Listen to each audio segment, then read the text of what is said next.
This is Grace with Graceful Living. Today we have a very special episode with Dr. Ruth Heidrich. She is going to tell us how she kept breast cancer at bay so many years after her original diagnosis of breast cancer. If you or someone in your family has had or has breast cancer, this is a very important episode for you, so stay tuned. Hi everybody, I'm Dr. Ruth Heidrich. You might know me from Forks Over Knives or from my books and lots of interviews I've done. I've got quite a story to tell, and I want to tell you how I became plant-based, and it goes way, way back to, before that, in 1968, I happened to come across this book, Aerobics. In 68, I hadn't ever seen that word before, and I was curious,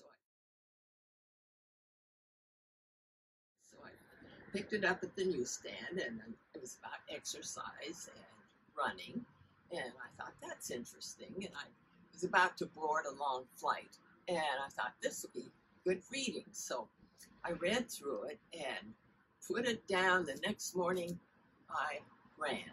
First thing in the morning, I ran down to the end of the long street and ran back and measured. It was a half a mile, so a full mile in. And I felt excited, invigorated, and did it again the next day and the next day, and kept it up for years. In fact, 14 years, and I had run a whole bunch of marathons and thought I was the fittest, healthiest person in the world. And so when I was a 4th of July weekend down at Kailua Beach in a bikini, and I was with my family, and I was leaning over to do something, and my aunt said, "Ruthie, look at that lump in your breast." And I looked down, and it was sticking out like that. No. And I thought, what? How could this be? Mm-hmm.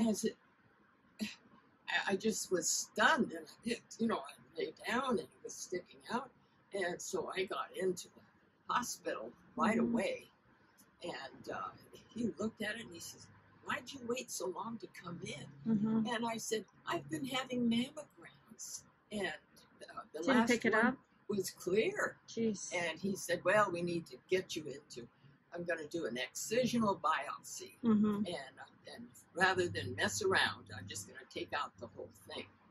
And it turned out that it was 5 centimeters. It was that big, and there were no clear margins, which means he didn't get the whole thing, and that they had to do more surgery. But they sent that whole thing down to pathology, and it came back, and I heard, as I walked back into the surgeon's office, he was facing the other direction. He was on the phone. He said, "Infiltrating ductal carcinoma." And I knew right then it was breast cancer, and I was stunned. How can this be? I just couldn't believe it. And I went home, and they had me preparing for a mastectomy, and chemo, and radiation. And I happened to be reading a newspaper, and I came across this.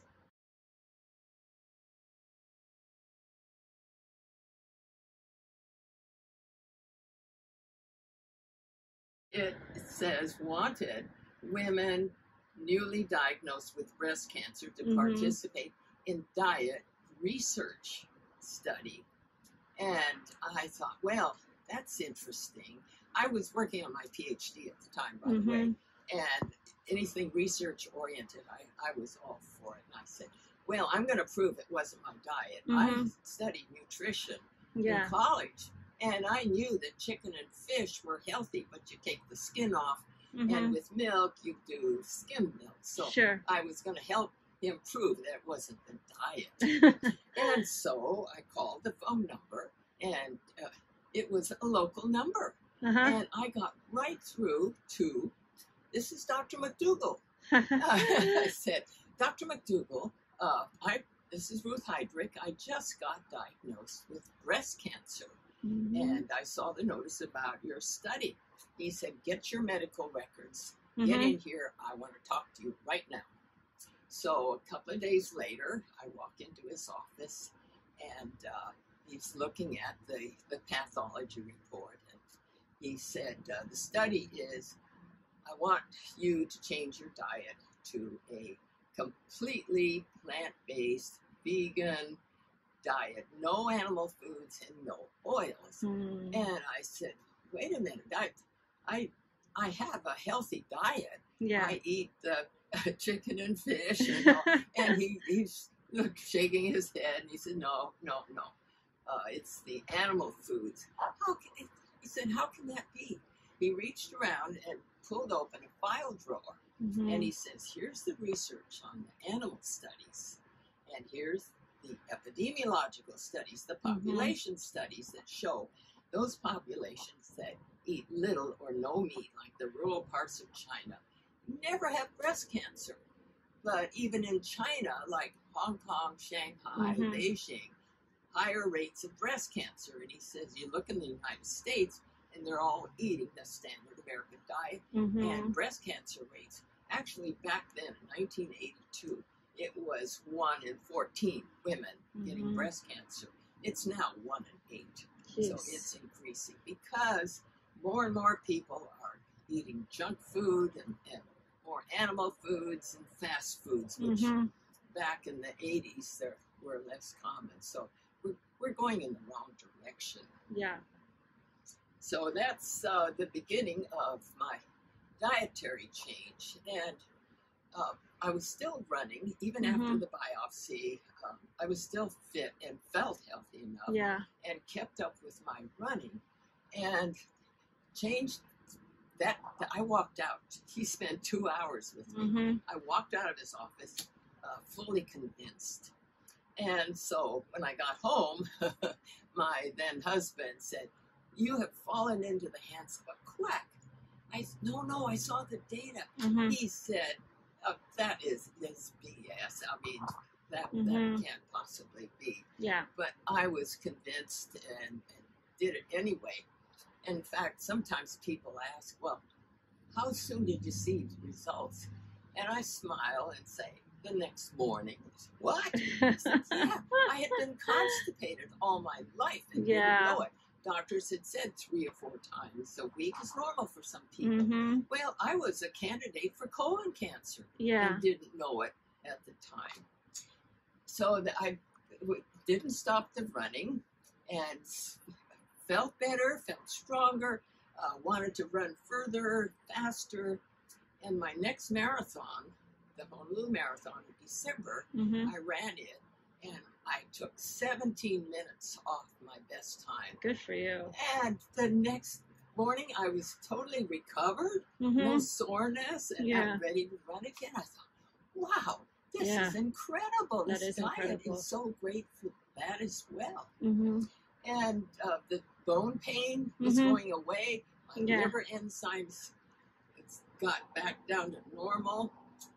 I had a chest x-ray. There was a tumor in my lung that was this big. And that was several weeks, months later. I had seen a pulmonologist, oncologist, and they looked at it and he said, you know, it hasn't changed since the first x-ray. Let's just watch it because I don't want to have to do that surgery. If we see any changes, then we'll do something. So that was fine. So about that time, I hadn't gone back to work yet and was watching television and just looking at different channels.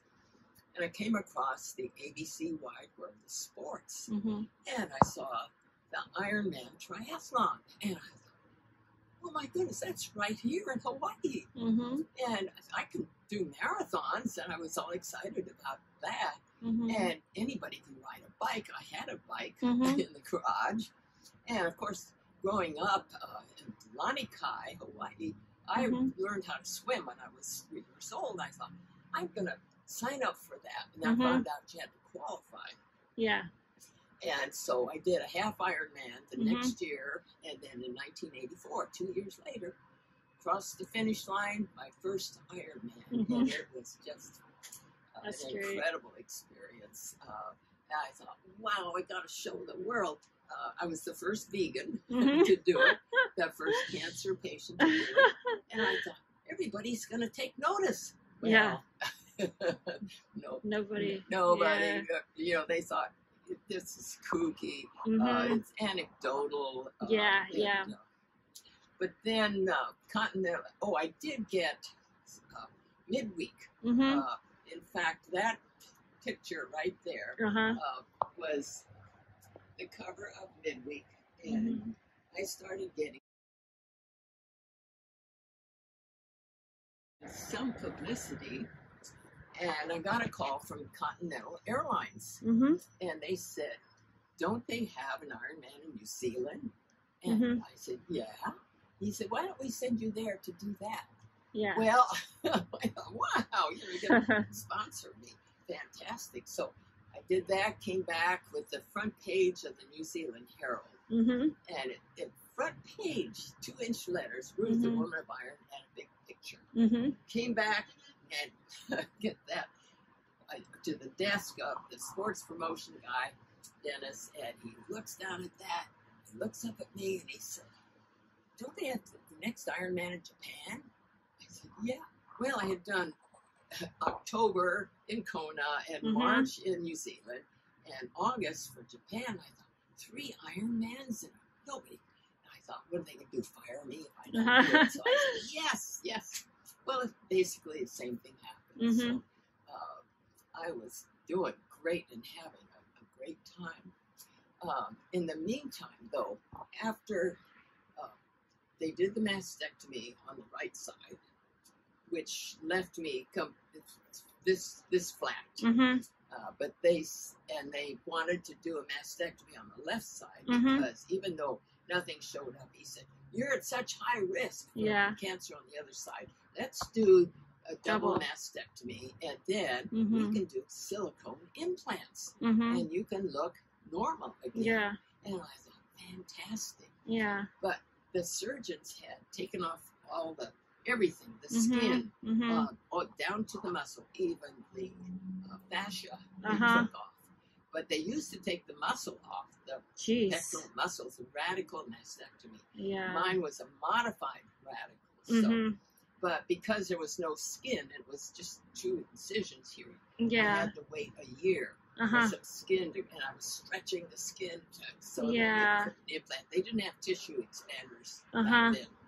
So a year later, I get my new breasts, and I thought, this is wonderful. I feel normal again. Sure. There were nothing said about any side effects. Mhm. The silicone is, quote, inert, and you'll be back to normal. So your Mhm. body is totally reconstructed. Everything was going fine for, let's see, the 1982 to 1992. I was still racing. Every race I entered, I place. I just running out of room and was having a ball, and I was giving talks, telling people, "Hey, look, Yeah. vegan diets, plant-based. You have more energy.